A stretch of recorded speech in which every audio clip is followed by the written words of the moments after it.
Over 90% of our viewers haven't subscribed yet. If you love these stories, please subscribe. Your support is the inspiration that keeps this channel alive. The man dressed as a Victorian explorer blew his brass whistle, pointed directly at the HOA president, and shouted, "Nobody panic!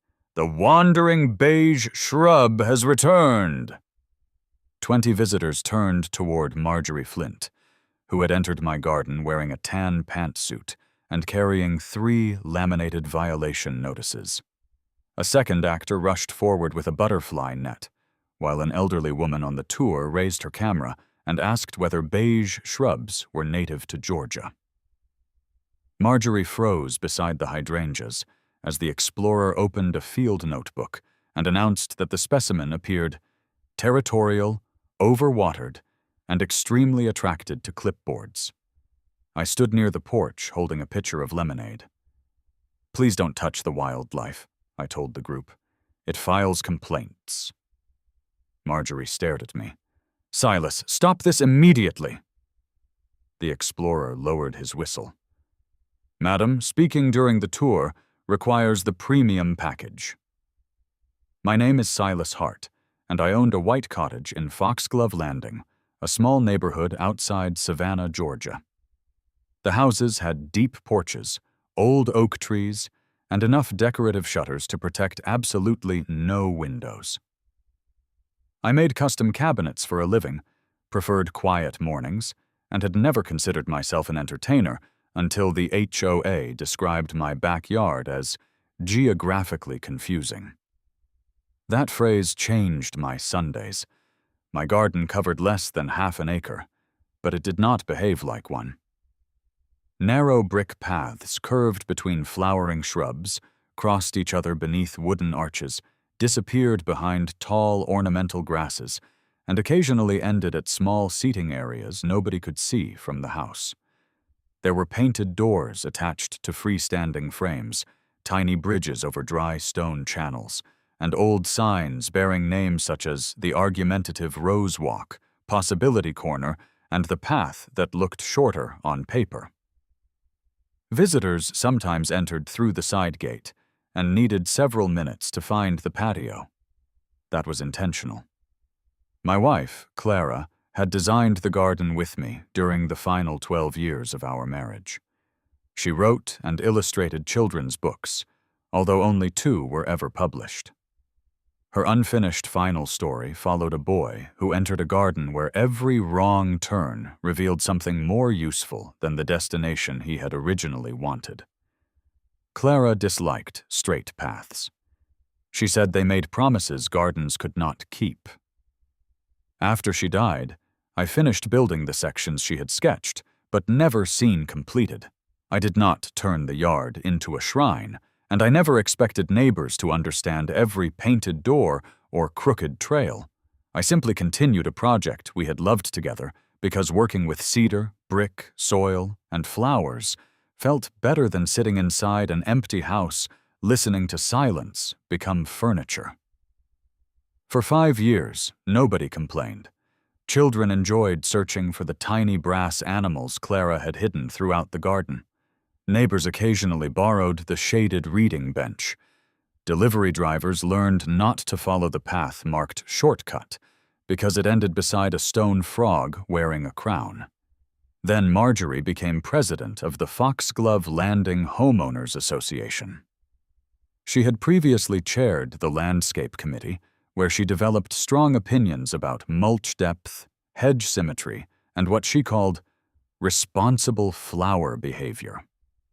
Marjorie believed every plant should know where it belonged. She once circulated a 6-page guide explaining that vines were acceptable only when they demonstrated controlled upward intention. My garden offended her spiritually. The first inspection happened on a Wednesday morning while I was repairing one of the painted doors. The door was bright blue, stood between 2 magnolia trees, and opened onto absolutely nothing. Clara had called it the door for people who needed another choice. Marjorie entered through my side gate without knocking. She carried a clipboard, a measuring wheel, and a small plastic flag on a wire stem. Silas? Marjorie. She looked at the blue door. Where does that lead? Emotionally or physically? Her eyes narrowed. Physically. 3 feet forward if you walk through it. It has no wall. That reduces maintenance. She wrote something on the clipboard. I continued tightening the hinge. Marjorie rolled the measuring wheel along the nearest path, but it curved around a bed of ferns and returned her almost to where she began. She stopped, looked down at the bricks, then checked the path behind her as though someone had moved it. This route is circular. Only if you keep walking. What purpose does it serve? It takes people around the ferns. They could walk straight. Not without stepping on the ferns. She sighed. The official complaint arrived 2 days later. According to the notice, my garden contained an excessive number of intersecting paths, misleading decorative features, visually inconsistent markers, and unclear pedestrian intention. The HOA claimed the layout could confuse guests, contractors, emergency personnel, and residents who accidentally entered my property. I read the final category twice. Residents who accidentally entered my fenced backyard were apparently entitled to efficient navigation. The notice ordered me to submit a garden simplification plan. Marjorie wanted several paths removed, the freestanding doors taken down, the handmade signs replaced with standardized markers, and the garden divided into clearly identifiable functional zones. She suggested lawn, flower bed, seating area, and approved water feature. I had no water feature. She included one anyway. I called the HOA office. Marjorie answered. Why am I required to simplify a private backyard? Because exterior spaces must remain understandable. To whom? Guests. My guests understand it. Contractors. I guide contractors. Emergency responders. The house can be reached directly from the driveway. There are still liability concerns. Has anyone complained? There was a pause. The Landscape Committee conducted an assessment. You are the Landscape Committee. I chair it. Who else assessed the garden? That information is internal. In other words, Marjorie had become confused, disliked the experience, and promoted her embarrassment into policy. I requested the specific rule my garden violated. She sent 4 sections of the HOA handbook. One prohibited unsafe structures. Another governed fences. A third addressed standing water. The last required pathways visible from common areas to remain orderly. None applied to my backyard. When I pointed that out, she informed me the board could interpret community standards broadly. That was when my friend Theo Lang arrived. Theo taught drama at a small private school and directed a weekend improvisation group called the Savannah Lantern Players. He had known Clara since college, attended every terrible dinner party we hosted, and once played a talking pear in one of her book readings because the hired actor developed food poisoning. He found me sitting beside the blue door with Marjorie's notice. What did you build without permission? Confusion. Structurally? Pedestrian. Theo read the complaint. His eyebrows rose. Unclear pedestrian intention. I have apparently failed to explain why people possess legs. He walked through the nearest archway, followed the brick path around the ferns, passed behind the ornamental grass, and vanished. A minute later, his voice came from the opposite side of the garden.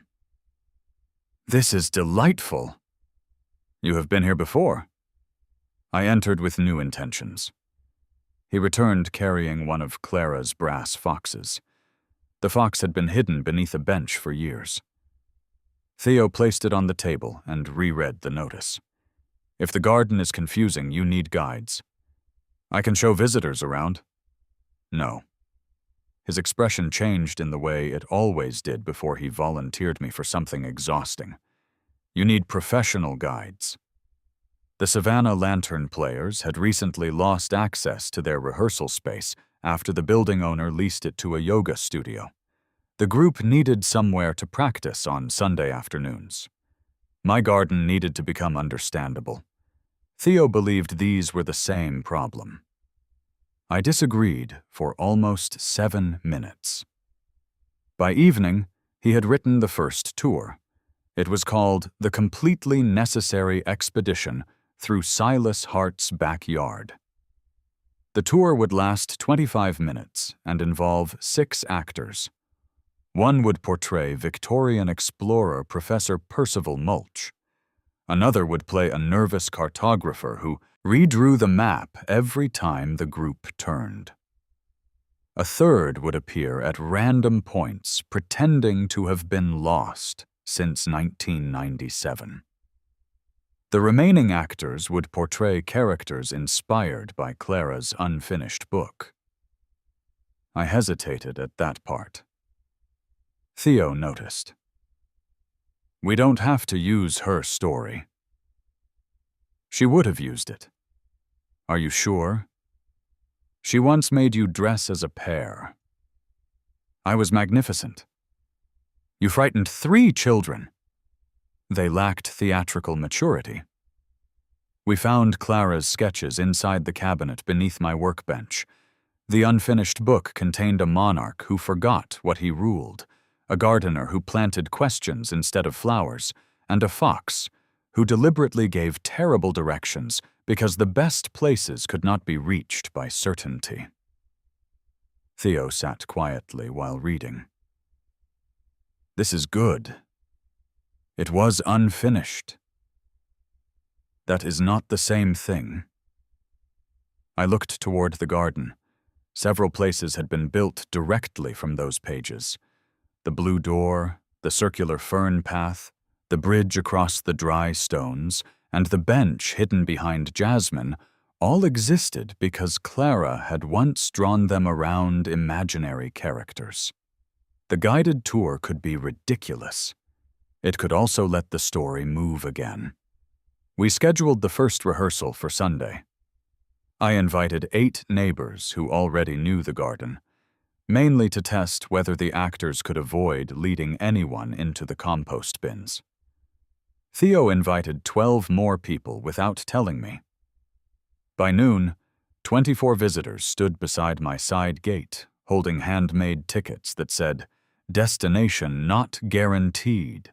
Professor Percival Mulch opened the gate, wearing khaki shorts, knee-high socks, a red waistcoat, and a pith helmet large enough to require its own property assessment. He welcomed everyone to the most dangerous garden east of my barbecue grill. Then he warned them that the paths were unpredictable.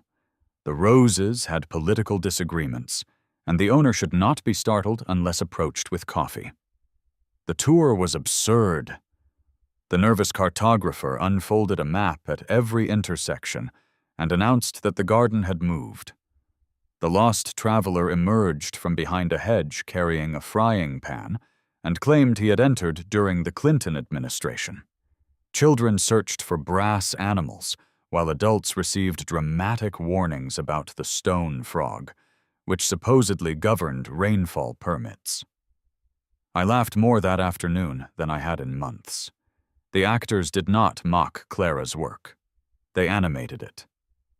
At the Blue Door, a young actress named Maya Torres portrayed the gardener who planted questions.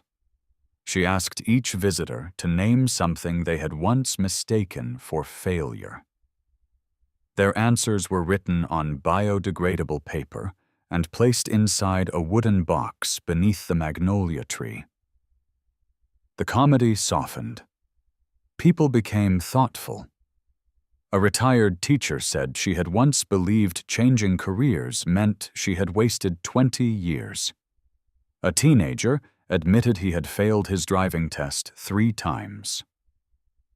Curtis Wynne, who lived 2 houses away, wrote that he had planted tomatoes every summer for 9 years, despite producing only enough fruit for 1 sandwich. Theo added a sign beside his answer. Courage, or poor agricultural judgment. Tour pending. The visitors laughed again. By the end, everyone received a paper certificate declaring that they had successfully exited the garden without requesting architectural simplification. Several neighbors asked whether we would repeat the tour. Theo immediately announced that guided expeditions would occur every Sunday. I had not approved that. The applause made approval irrelevant. Marjorie learned about the tours through the community message board. Someone posted photographs of Professor Mulch pointing toward the blue door. Another shared a video of the lost traveler crawling from beneath a wisteria arch and asking whether America had adopted the metric system. A third photograph showed the visitors holding their exit certificates. Marjorie responded with one sentence. Private yards are not entertainment venues. Theo replied, Correct. This is an educational expedition base. I deleted his comment. Marjorie arrived the following morning. She held a printed screenshot of the event announcement. You are operating public tours. They are private gatherings. People are registering. So I know how much lemonade to make.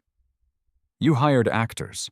I am paying them in rehearsal space, lunch, and exposure to mosquitoes. That constitutes organized activity. So does a book club. A book club does not advertise itself as an expedition. The name would improve attendance. She placed another notice on my porch table. The HOA ordered me to stop hosting tours until the board determined whether they violated residential use restrictions.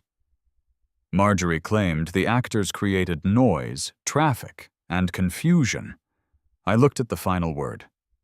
You complained the garden was confusing. It is. So I hired guides. You turned the confusion into entertainment. I solved the problem enthusiastically. You made fun of the association. The tour never mentions the HOA. At that moment, Theo stepped from behind the blue door, wearing the pith helmet. Good morning, he said. Are you here for the 9:30 expedition? Marjorie stared at him. There is no expedition today. Theo checked his pocket watch. Then you are dangerously early for Sunday. She turned back toward me. This ends now. She left through the side gate. Unfortunately, she followed the path marked exit. Clara had designed that sign as a joke. The path curved behind the jasmine, crossed the dry bridge, passed through the blue door, and returned directly to the porch. Marjorie reappeared 90 seconds later, breathing harder and looking far less confident. Theo raised his field notebook. Excellent. The garden has returned our first test subject. She stormed toward the correct gate, while I tried not to laugh. The second Sunday tour attracted 41 people. The third brought 60. Theo introduced themed routes so the performances would not become repetitive. One week featured royal gardeners arguing over flower taxes. Another became a detective mystery involving a missing brass rabbit, 3 suspicious begonias, and a witness who happened to be a wheelbarrow. The tours remained private, free, and invitation-based. Neighbors donated food. The actors rehearsed. Children learned plants from Maya between jokes. Marjorie collected evidence. She photographed parked cars, counted visitors, measured sound from outside my fence, and submitted written complaints to her own committee. Each Sunday, she appeared somewhere nearby wearing sunglasses and pretending to inspect unrelated shrubbery. Professor Mulch began quietly informing visitors that a rare beige observer lived beyond the fence. I ordered him to stop. He changed the description to aggressively neutral. Then something strange began happening. One object disappeared from the garden after every tour. The first week, Clara's brass rabbit vanished from beneath the rosemary. The next Sunday, the tiny bronze owl disappeared from the reading bench. Then the copper turtle near the dry stream went missing. I assumed children were moving them as part of the scavenger hunt, but none were found at the end of the day. Theo searched the costume boxes. Maya checked the paths, and I emptied every container near the patio. The animals were gone. There had originally been 12. Clara had hidden them throughout the garden, one for each chapter of her unfinished book. I had never gathered them in one place because she believed finding everything at once spoiled the point. By the fourth Sunday, only 8 remained. That morning, Theo arrived carrying an envelope. It had been pushed beneath my front door. Inside was a photograph of the missing brass rabbit sitting on a white tabletop. Behind it stood a handwritten card. Simplify the garden or the collection disappears. Theo read it twice. This is either a threat or the least frightening art theft in Georgia. I looked at the rabbit. Clara had bought it during our first trip to Charleston. Its left ear was bent because I dropped it in a hotel parking lot while insisting I did not need help carrying the bags. The object was small. The message was not. Someone had entered my private garden during the tours, taken pieces linked to Clara's story, and assumed I would quietly obey. Theo looked toward the side gate. Do you think Marjorie did this? I think she enjoys rules too much to steal garden animals. That is not a no.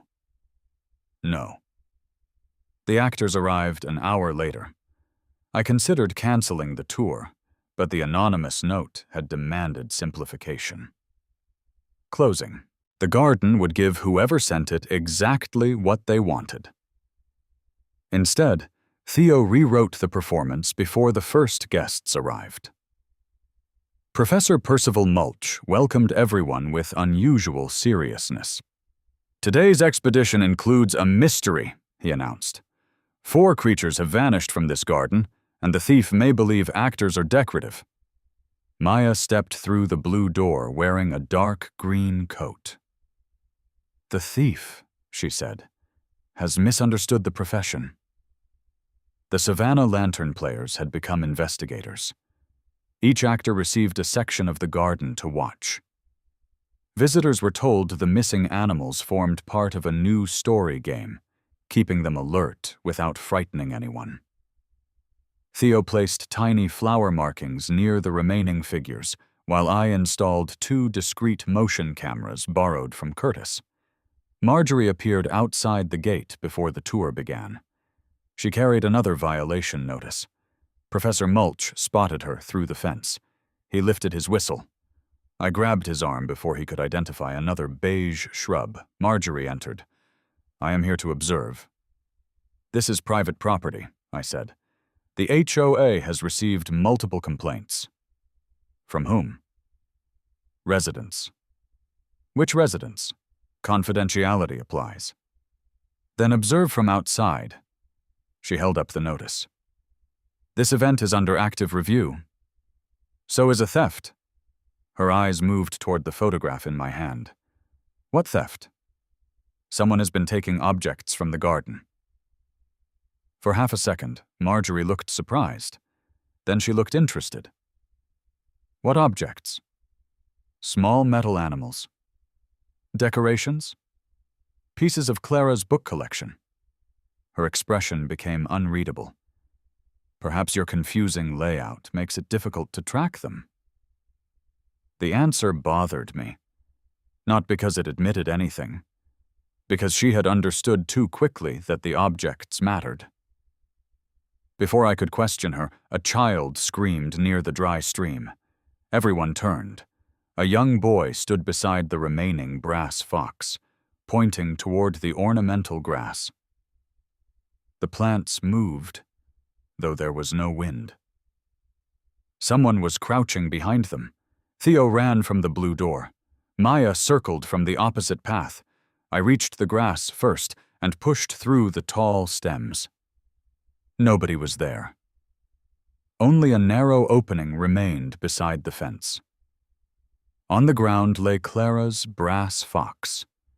Beside it was a freshly dropped key card printed with the Foxglove Landing HOA logo. Marjorie stopped behind me. The actors gathered around. Theo picked up the card carefully. Do board members carry these? Marjorie looked at it. Committee members do? How many? 7. Who has access to this garden? Nobody should.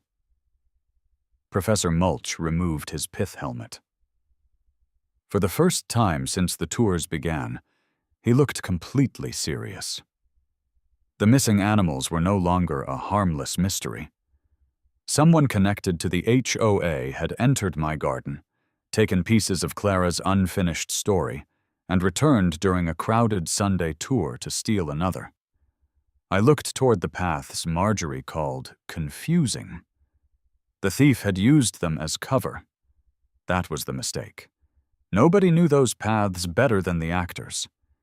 The actors built a trap using 3 brass animals, 1 fake tour schedule, and a wheelbarrow wearing a bonnet. Theo called it surveillance theater. I called it the reason I would never again underestimate unemployed performers with access to costume storage. The Foxglove Landing. Oh? A key card found beside the brass fox belonged to a General Committee access batch. 7 cards had been issued to board and committee members who used the clubhouse office, storage shed, and neighborhood maintenance room.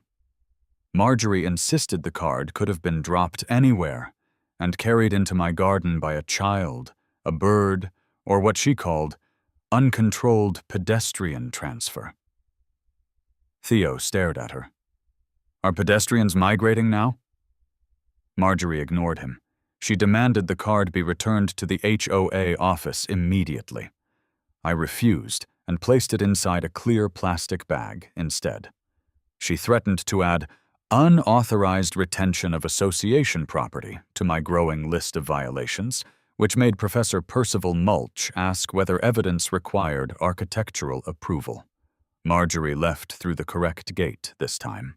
She checked the sign twice before trusting it. The Sunday tour continued, but the comedy had shifted. Visitors still laughed at the lost traveler arguing with a wheelbarrow and the royal gardener accusing a rose bush of tax evasion.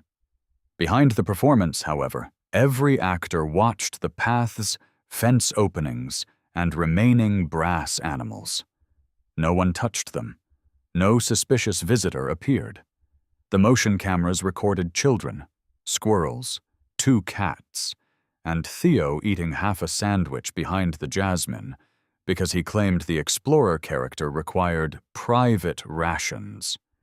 Nothing in the footage showed who had entered through the ornamental grass. By sunset, the garden remained intact. That should have reassured me. Instead, it made the threat feel patient. Theo stayed after the visitors left. We sat beneath the magnolia tree with Clara's sketches spread across the table. 8 brass animals remained, but I could not stop looking at the empty places where the rabbit, owl, turtle, and fox had once stood. The thief knows the tour schedule, Theo said. The schedule is posted in the neighborhood group. They know which animals matter. That part is not public. Could Marjorie have learned it? She heard me mention Clara's collection. After 4 animals were already missing. He tapped the sketchbook. So someone knew before she did. The thought opened another possibility. The thief might not be trying to simplify the garden for the HOA. They might be using the HOA complaint as cover for something personal. I examined Clara's chapter sketches again. Each brass animal corresponded to a section of the unfinished book. The rabbit appeared in Chapter 1, the owl in Chapter 3, the turtle in Chapter 5, and the fox in Chapter 7. Theo noticed the pattern. They're taking odd-numbered chapters. Not all of them. What animal belongs to Chapter 9? I turned several pages. A brass stag. It stood near the old greenhouse wall. We found it missing. Neither of us had checked that section during the tour because a costume rack blocked the narrow entrance. The thief had already taken a 5th animal while everyone watched the fox. Theo removed his glasses. That feels rude. It feels planned.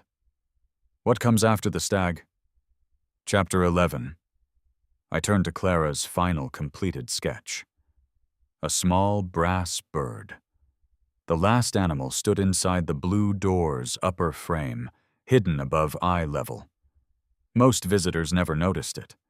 Clara had placed it there because the final chapter was supposed to reveal that the boy's guide had been watching him from every doorway. We ran to the blue door. The bird was still there. Theo looked up. So we know the next target. Or the thief expects us to know. That is why we use the bonneted wheelbarrow. I stared at him. No. Silas, we need bait. We have a brass bird. We need distraction.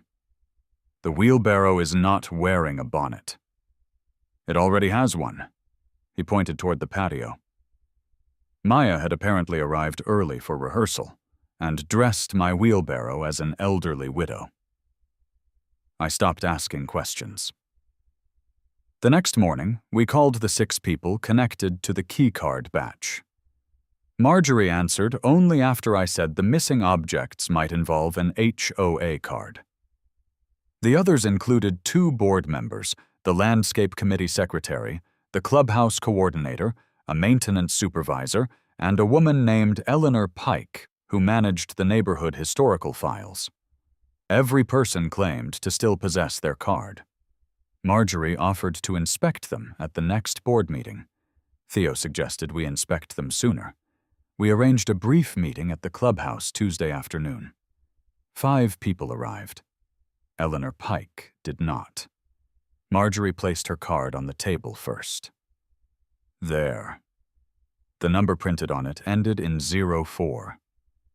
The card found in my garden ended in 07.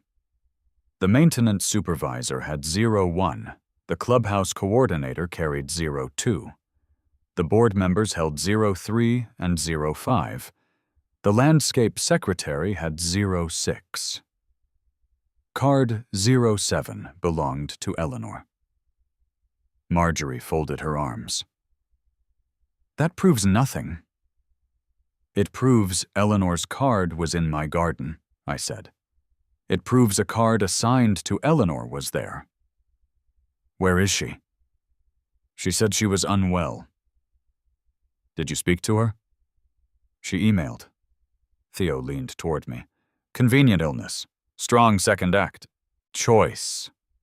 Marjorie glared. This is not one of your performances. Everything becomes performance when people refuse to answer simple questions. The room quieted. The landscape secretary, Paula Dean, not the cook, as she reminded everyone, looked uncomfortable. She admitted Eleanor had attended several of the Sunday tours wearing hats and sunglasses. Nobody noticed because half the actors wore hats, and visitors regularly arrived dressed for the themed events. Why would she steal from Silas? Paula asked. Marjorie answered too quickly. She would not. I looked at her. You seem certain. Eleanor is 74 years old. She can still carry a brass rabbit. She has arthritis. The rabbit weighs 6 ounces. Marjorie gathered the cards. This has gone far enough. Return the found card, cancel the tours, and report the missing decorations through normal channels. They are not decorations. They are metal animals. They belonged to my wife. Her expression shifted, but only briefly. The HOA is not responsible for sentimental property. The HOA card connects your committee to the theft. You do not know who used it. No, but someone does? I looked directly at her. And I think you know more than you're saying. Marjorie stood. This meeting is over. Theo watched her leave. She is either protecting Eleanor or protecting herself. Maybe both. Wonderful. A 2-person cast. We drove to Eleanor Pike's house that evening. She lived at the far end of Foxglove Landing in a narrow gray home, surrounded by clipped boxwoods and ceramic birds. The yard was so orderly that even the fallen leaves appeared to have submitted applications. No one answered the door. Her car sat in the driveway. Through the front window, I saw a lamp burning in the hallway and something metallic on a side table. Theo pressed his face closer to the glass. Is that the owl? Move away from the window. It looks like the owl? You look like a burglar. I am dressed as a drama teacher. That is not legal protection. We stepped back. A curtain moved upstairs. Someone was home. I knocked again. Eleanor, my name is Silas Hart. I need to speak with you about Clara's garden pieces. Silence. Theo looked toward the side yard. A gate stood slightly open. We did not enter. Instead, I left a note asking her to contact me before Sunday. I included my phone number and one sentence. The brass bird will remain in place. The next morning, the note appeared beneath my own front door. Nothing had been written on it, but a 6th photograph was attached. It showed the brass bird above the blue door. Across the bottom, someone had written, Final chapter. Final Sunday. Theo read it while standing in my kitchen. They are escalating. They want us to continue the tour. Or they want one final chance. To take the bird? To finish something. I looked again at the words. Not simplify the garden, not cancel the tour. Final chapter. Whoever wrote the note understood Clara's book structure. That meant the theft was connected to her story, not merely the HOA dispute. I searched Clara's old correspondence. The cabinets beneath my workbench held drafts, illustrations, rejection letters, royalty statements, and notebooks filled with ideas she never completed. Buried inside a folder marked Fox Book. Old was a contract from a small Savannah publisher. The contract had never been signed. Attached to it was a letter from an editor named Eleanor Pike. Theo read the name aloud. Eleanor edited Clara? Apparently. The letter was dated 12 years earlier.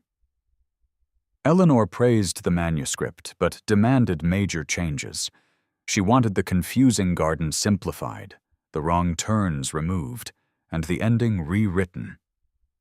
So the boy reached one clear destination. Clara had handwritten a response in the margin. Then it becomes a map, not a story. The deal collapsed.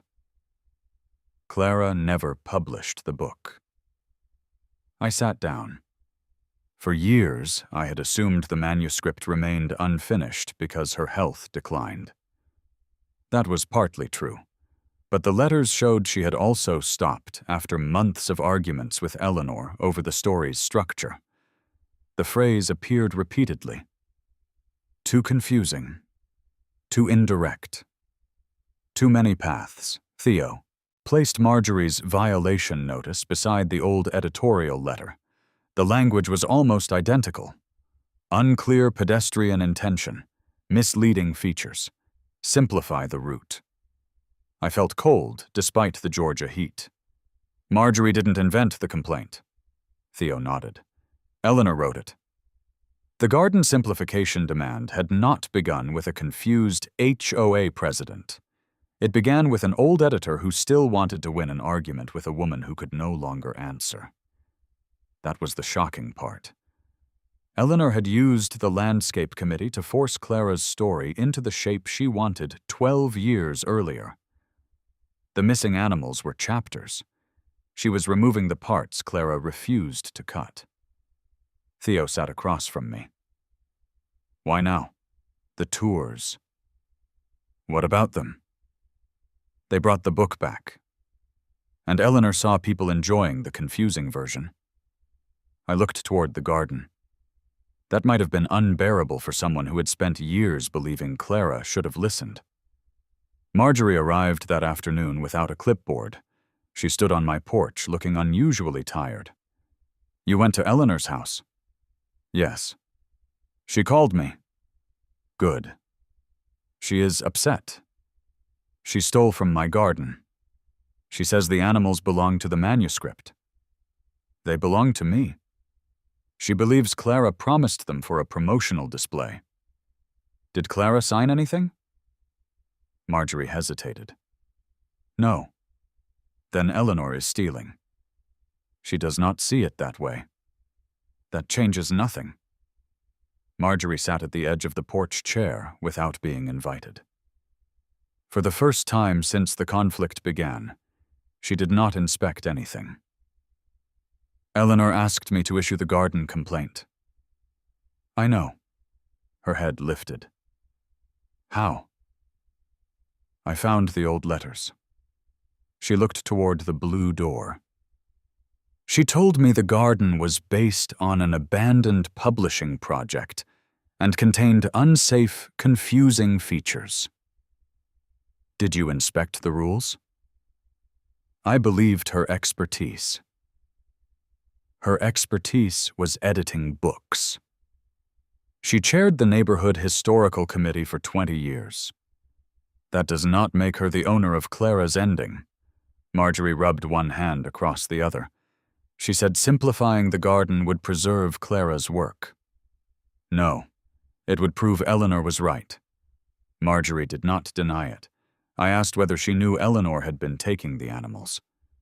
No. Did you know she attended the tours? Yes. Did you give her access? No. Did you help her enter? No.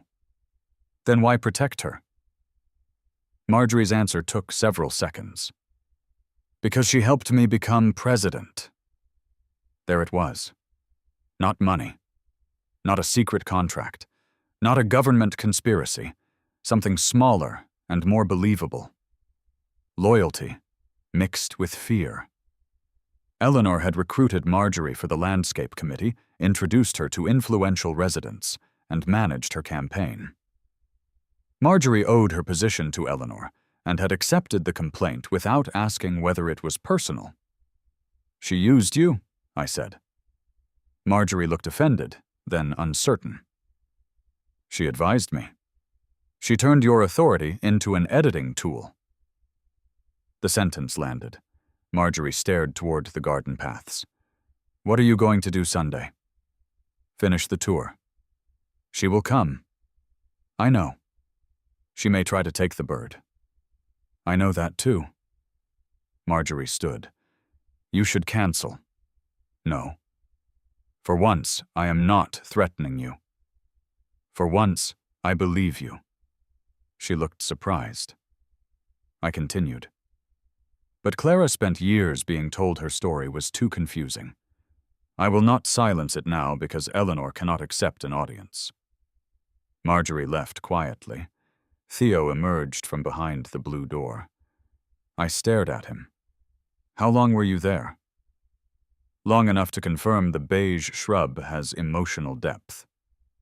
You were listening. I was positioned theatrically. He stepped onto the porch. Did she know you had cameras? No. Good. The plan for Sunday changed completely. We would not hide the actors. We would make them obvious. Every remaining brass animal would be placed in full view along the tour route. The final bird would stay above the blue door. Visitors would be told the day's theme was The Editor Who Stole the Ending. Theo wrote roles for everyone. Professor Mulch became the narrator. Maya played Clara's gardener. The lost traveler portrayed a character who followed every instruction and arrived nowhere worth visiting. The nervous cartographer carried a map with one straight line leading directly into a hedge. The bonneted wheelbarrow played Eleanor. I objected. Theo said the wheelbarrow had already learned the lines. We also installed cameras at every path intersection. Curtis volunteered to monitor them from my garage. Paula agreed to watch the side gate. Even Marjorie, after 2 days of silence, sent one brief message. I will attend as an observer. Sunday arrived warm and bright. More than 70 visitors registered. The missing animal mystery had spread through Foxglove Landing, though we did not reveal Eleanor's name publicly. Guests understood that the performance involved a real dispute, but Theo instructed everyone not to confront anyone. At noon, Professor Mulch opened the gate. "Welcome," he announced, "to the only garden tour where the map has been formally accused of lacking ambition." The visitors laughed. The actors led them toward the first path. Eleanor arrived 12 minutes later. She wore a wide straw hat, dark glasses, and a pale green coat despite the heat. She entered without speaking to me and took a place near the rear of the group. Marjorie followed her. Their eyes met. Neither smiled. The tour moved through the garden. At each brass animal, Maya told part of Clara's unfinished story. The rabbit represented curiosity. The owl represented certainty that later proved false. The turtle represented slow progress mistaken for failure. The fox gave terrible directions that led the boy toward people he needed to meet. Eleanor listened without expression. When the tour reached the stag's empty pedestal, Professor Mulch held up the photograph of the stolen figure. "This chapter," he said, "was removed by someone who believed confusion could be corrected by subtraction." The crowd grew quiet. Eleanor turned toward the side path. Theo noticed. So did I. She slipped behind the ornamental grass while everyone watched Maya open the blue door. Curtis's voice came through the small earpiece in my collar. "She's moving toward the door from the rear path." I followed slowly. Marjorie moved too. Eleanor reached the blue door from behind, where the brass bird could be removed without facing the crowd. She raised one hand toward the upper frame. Marjorie stepped into the path. "Don't." Eleanor froze. The garden tour continued on the other side of the door. Maya's voice carried through the opening. The final creature remained above every entrance, watching people choose paths that looked wrong. Eleanor lowered her hand. "You don't understand," she whispered. Marjorie stood between her and the bird. "I understand enough. Clara promised me a finished book. She promised you nothing. She wasted it." The words struck me harder than I expected. I stepped from behind the jasmine. "She lived it." Eleanor turned. For the first time, she looked old rather than powerful. You built all this from fragments. Yes. It has no clear ending. That was never your decision. She could have published. She could have changed everything she believed. She was stubborn. So am I. The visitors had begun gathering near the blue door. Theo did not stop them. The actors remained silent, allowing the real scene to replace the performance. Eleanor looked toward the crowd. They are laughing at an unfinished manuscript. No, Maya said. They are walking through it. Eleanor stared at her. Maya continued. People do not need every path explained before it matters. The words sounded like Clara. Maybe that was why Eleanor's face changed. She reached into her coat. Marjorie tensed. Eleanor removed the brass rabbit. Then the owl, then the turtle. One by one, she placed 5 stolen animals on the ground between us. The stag came last. Its antlers were wrapped in cloth. I wanted to arrange them in the proper order, she said. They already had an order, I replied. It was not clear. It was Clara's. Eleanor looked up at the bird. And the final chapter? I opened the blue door. The crowd could see through it, to the curved path beyond. She never wrote it. Eleanor's voice softened. Then what happens? I looked at the visitors, the actors, the restored animals, and the garden Clara designed to reward wrong turns. People keep walking. For several seconds, no one moved. Then Professor Mulch raised his brass whistle. He did not blow it. He simply announced, "The tour will now continue through the unresolved section." The crowd laughed gently. Eleanor stepped away from the door. Marjorie collected the stolen animals and handed them to me one at a time. She did not apologize yet. She did something more useful. She turned toward Eleanor. You are removed from the landscape committee, effective immediately. Eleanor stared at her. You cannot do that alone. No. Marjorie looked toward Paula and 2 board members standing among the visitors. But we discussed it this morning. Paula nodded. So did the rest of the committee. Eleanor's influence ended not with police, a public arrest, or a dramatic collapse. It ended because the people she had guided for years finally chose another path. The tour resumed. Eleanor remained near the gate, watching visitors laugh at the straight-line map leading into the hedge.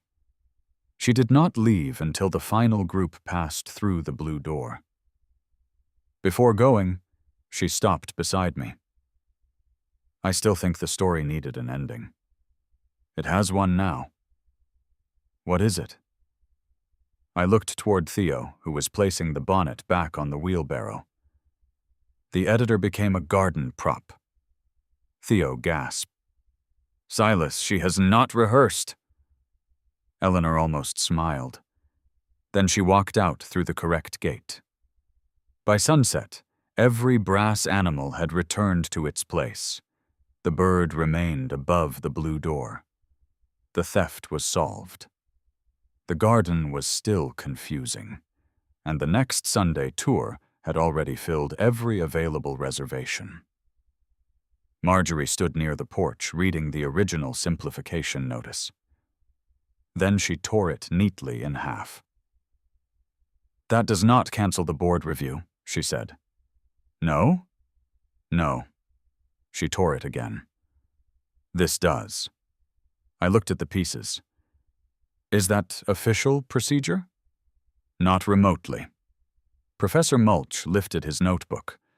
Reckless administrative pruning observed. Marjorie pointed at him. I am still considering a costume height restriction, he bowed. Then the beige shrub remains territorial. For the first time, Marjorie laughed before leaving. The garden had survived the complaint, but the actors were not finished. Theo had already planned the final Sunday performance. He called it the grand tour of things that refused to become simple. And Marjorie's role had been written without her permission. Theo's final Sunday performance began with Marjorie standing beneath the blue door, while 70 people waited for her to admit she had no idea what role she was playing. She wore an ordinary navy dress and had arrived expecting to observe, which was how she described attending anything she did not fully control. Professor Percival Mulch greeted her with a formal bow, placed a paper crown on her head, and announced that she had been cast as the Queen of Perfectly Straight Paths. Marjorie removed the crown, examined it, and asked whether it had been approved for outdoor use. Theo smiled. That line is already better than the script. I stood near the porch beside the restored brass rabbit, watching Marjorie decide whether leaving would be more embarrassing than staying. The garden had been transformed without changing a single path. Small painted signs marked sections of the performance. Actors waited behind hedges in elaborate costumes, and the bonneted wheelbarrow occupied a place of honor near the magnolia tree. Marjorie looked at me. You knew about this. I knew there was a role. You approved it. I approved lemonade. That is not the same thing. In this garden, very little is. The tour had been advertised as the grand tour of things that refused to become simple, and reservations filled within 2 hours. Theo invited previous visitors, neighborhood families, local theater supporters, and several people who had followed the mystery of the missing animals. Nobody paid admission, and no business operated from the property, but guests were encouraged to bring children's books for a literacy drive. The collection table was already overflowing. Clara would have liked that. She believed children should own books that adults considered strange. At noon, Professor Mulch blew his whistle. Explorers, gardeners, misdirected citizens, and anyone who accidentally followed a decorative arrow, welcome. The group applauded. He pointed toward Marjorie. Today, we are joined by Her Majesty, the Queen of Perfectly Straight Paths, who has traveled here from the distant kingdom of approved landscaping. Marjorie folded her arms. I did not agree to this. Theo stepped beside her wearing a velvet cape. Excellent. The Queen begins with conflict. The first section of the tour took place along the circular fern path. An actor dressed as a royal surveyor unrolled a map showing one direct line from the porch to the back fence. Unfortunately, the line crossed flower beds, a bench, 3 shrubs, the dry stream, and the bonneted wheelbarrow. He explained that the Queen had ordered every citizen to walk straight because curves encouraged uncertainty. A young boy raised his hand. What happens if you hit the wheelbarrow? The surveyor looked horrified. Then you file a directional variance. The crowd laughed. Marjorie tried not to. The actors began walking according to the royal map. One stepped into a hedge, another climbed over the bench, and a third stopped in front of the dry stream because the straight route required him to cross it despite a small bridge standing 2 feet away. Professor Mulch asked Marjorie whether the kingdom might permit a curve. She looked at the path. A limited curve. Theo whispered loudly. Reform has begun. The tour continued through each section of the garden, but the humor never became cruel. Marjorie's character represented rigid thinking, not Marjorie herself. Each scene gave her a choice between forcing the garden to obey the map or allowing the actors to follow what was actually in front of them. At the Rose Walk, two actresses argued because their flowers grew at different heights. Marjorie was asked to declare which rose was wrong. She inspected them. "Neither," the actresses gasped. "Your Majesty," one said, "that answer may cause diversity." Marjorie glanced at the audience. "I will risk it." Applause followed. Theo bowed toward me as though he had personally negotiated peace between shrubs. At the Stone Frog, Professor Mulch introduced a new complaint. The frog had been accused of sitting without a permit. Frankly, it was the kind of allegation Marjorie might once have considered. She looked at the frog, looked at the fake complaint form, and handed the paper back. "He was here before the committee." The actor playing the royal inspector leaned closer. "Grandfathered. Frog-fathered." The crowd erupted. Marjorie froze after saying it. Then she laughed at herself. It was the first time I had seen her enjoy being ridiculous rather than accidentally becoming ridiculous. The performance shifted at the blue door.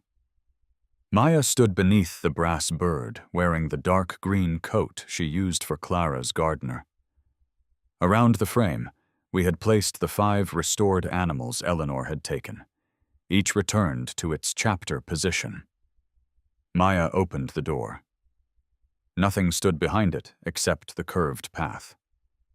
"The Queen demanded one destination," she said. "The garden offered many." Marjorie removed the paper crown. "What am I supposed to do?" Professor Mulch answered gently. "Choose." "Which path?" "That is the difficulty." "The left path returns to the fern walk." "Yes." "The right path reaches the reading bench." "Eventually." "And the center path?" "It looks shorter on paper." Several visitors laughed. Marjorie studied the 3 routes. Then she walked through the blue door and chose the right-hand path. The group followed. The emotional heart of Clara's garden waited at the hidden reading bench. We had placed copies of her 2 published children's books on the seat, along with enlarged reproductions of sketches from the unfinished manuscript. Visitors could now see how the garden had grown from those pages. Marjorie stopped in front of one drawing. It showed the blue door surrounded by impossible paths. Clara had written a note beneath it. "A child who never gets lost only learns where adults told him to go." Marjorie read the sentence twice. "I did not know this existed." "You did not ask," I said. She looked toward me. "No." The answer was quiet, not defensive, just true. Theo allowed the moment to remain still before guiding the group onward. The next scene involved Eleanor's old editorial demands, but her name was never mentioned. An actress played a character called the Keeper of Useful Scissors, who tried to improve every story by cutting away anything she could not immediately explain. Each time she removed a page, another actor became flatter, quieter, and less interesting. The children noticed first. "Stop cutting it," one girl called. The keeper looked confused. "But the story is becoming easier." "It's becoming boring." Another child agreed. The keeper held up the scissors. "What if readers get lost?" A boy near the front pointed toward Professor Mulch. "We have a guide." Theo looked extremely proud of the child. The scene ended with the keeper placing the scissors inside the wooden question box. She did not destroy them or apologize dramatically. She simply accepted that a tool useful for trimming could become dangerous when applied to everything. Marjorie watched the box close. I suppose that part was about Eleanor. It was about anyone who confuses control with improvement, I said. That includes me. I did not answer. She nodded anyway. The shocking moment arrived near the old greenhouse wall. A sound system hidden behind the jasmine began playing Clara's voice. I had forgotten Theo possessed the recording. Years earlier, Clara had narrated sample pages while preparing a submission for publishers. Her voice was younger than I remembered, warm and amused, with the slight breathlessness that appeared whenever she tried not to laugh during serious lines. The visitors became completely silent.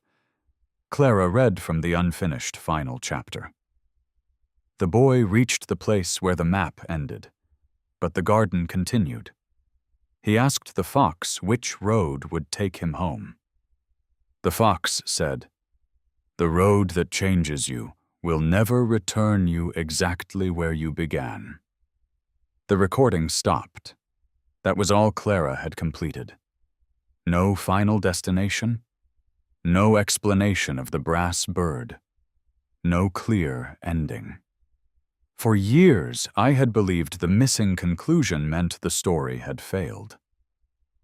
Standing among 70 people who had followed its paths, laughed with its characters, and carried its questions through the garden, I finally understood that unfinished did not mean empty. Theo rested one hand on my shoulder. "You never told me she recorded that page." "I forgot. You remembered enough." My throat tightened. I looked toward the reading bench, the blue door, and the brass animals returned to their places. She would have hated the wheelbarrow. Theo looked offended. She would have given it dialogue. That made me laugh before the sadness could become too heavy. The performance ended at the patio. Professor Mulch declared that every visitor had successfully completed the tour despite receiving no useful map, ignoring several straight paths, and surviving direct contact with both a stone frog and an emotionally complicated wheelbarrow. Each guest received a certificate reading, "Officially qualified to be confused without panicking." Marjorie received a different certificate. Theo presented it inside a gold paper frame. "Queen of Perfectly Reasonable Curves." She stared at it. This is not a real title. Neither was unclear pedestrian intention. The crowd applauded. Marjorie held the certificate against her dress. "I am keeping this." Theo bowed. The monarchy endures. The HOA conflict could have ended there. It did not. Marjorie had one final problem to resolve. The original board review remained on the schedule, and several members still wanted formal restrictions on the tours. They were less concerned about confusion than about attention. Foxglove Landing had become known locally as the neighborhood with theatrical garden expeditions, and some residents worried the performances would grow into a permanent public attraction. I understood that concern. I did not want buses, ticket booths, or crowds wandering through my yard every weekend. The tours had begun as revenge, but I refused to let revenge consume the garden Clara and I had built for quiet discovery. So I ended them. Not immediately. Not because the HOA ordered me to, because stories needed pauses. At the final review meeting, I entered the clubhouse without actors, costumes, stolen animals, or Professor Mulch. Theo attended wearing ordinary clothes, although he carried the pith helmet inside a grocery bag in case the meeting became historically significant. Marjorie sat at the center of the board table. The simplification notice had already been withdrawn. The remaining question concerned future tours. She opened the meeting with a statement nobody expected. Mr. Hart's private garden does not violate current landscape rules. Several board members shifted. Marjorie continued. The paths are contained within his property, the decorative features are stable, and no evidence shows that the garden creates a public hazard. One member, Douglas Penn, raised his hand. What about the organized events? Marjorie looked toward me. Mr. Hart has proposed limitations. I distributed a one-page plan. The regular weekly tours would end. The Savannah lantern players could rehearse privately in my garden, and we would host only 4 invitation-based performances each year. Attendance would be limited. Vehicles would remain off common lawns, and no tickets or commercial sales would be permitted. Douglas read the page. Why 4? 1 for each season, I said. Theo leaned toward him. Winter will involve a dangerous migration of scarves. I elbowed him. Douglas continued reading. This seems reasonable. Another board member asked whether the garden would remain confusing. Marjorie answered before I could. Yes. Everyone looked at her. She placed the Queen of Perfectly Reasonable Curves certificate on the table. That appears to be the purpose. The proposal passed without a public battle, secret investigation, resignation, or outside authority. The HOA simply accepted boundaries that protected both the neighborhood and the garden. Marjorie had learned that governance worked better when it described real concerns, instead of disguising personal discomfort as danger. The most satisfying revenge came afterward. Every Sunday for the next 2 months, visitors who had not heard the tours were ending continued arriving at Marjorie's house by mistake. Theo had once printed a promotional map that included a large arrow labeled "Ask the Queen for Directions." Someone shared it online after the final performance. New visitors assumed the Queen referred to the HOA president and knocked on her door wearing expedition hats. Marjorie answered the first few with irritation. Then something unexpected happened. She began giving directions. Not straight directions. Useful directions. She told visitors to follow the jasmine fence, turn at the mailbox shaped like a heron, and look for the side gate beside the oak tree. When people asked whether they were late for the tour, she explained that the weekly performances had ended, but 4 seasonal events remained. By autumn, Marjorie had placed a small sign near her porch. Garden tours, ask Silas, complaints about directions, ask the fox. Theo considered it his greatest theatrical achievement. The seasonal performances continued. The winter tour featured scarves, just as threatened. Spring introduced a trial involving tulips accused of arriving early. Summer became a detective story about a missing watering can that had been visible in every scene. The actors never repeated a tour. The garden never became simple. Eleanor did not return for several months. Then, one afternoon, I found a package beside the blue door. Inside was Clara's unsigned publishing contract and a handwritten note from Eleanor. I spent years thinking clarity was the same as value. I was wrong about the garden. I may have been wrong about the book. There was no request for forgiveness, no excuse, just the note. I placed it inside Clara's manuscript folder. Some paths could remain unresolved. The brass animals stayed where Clara had hidden them. Children continued searching for them during seasonal tours, although Theo added one fake animal that moved every hour to undermine confidence. The bonneted wheelbarrow became a permanent character, despite my repeated objections. Marjorie occasionally attended performances. She never wore the paper crown again, but she kept the certificate in her HOA binder. Whenever a committee member used the word confusing as though it automatically meant dangerous, she opened the binder, looked at the certificate, and asked a better question. Confusing to whom?